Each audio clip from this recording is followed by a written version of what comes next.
Ang laki-laki talaga. Yung 4 na piraso, 2 kilo.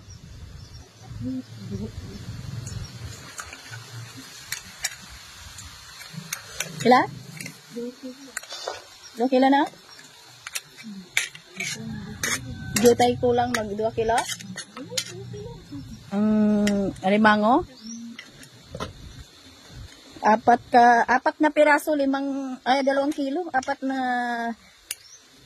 na piraso ng alimango, 2 kilo. Kasi ang lalaki ayan ang taba pa. Ay, namiss ko talaga to ha. Pero hinay-hinay lang po tayo. Yan. Nilagyan po natin yan ng gata.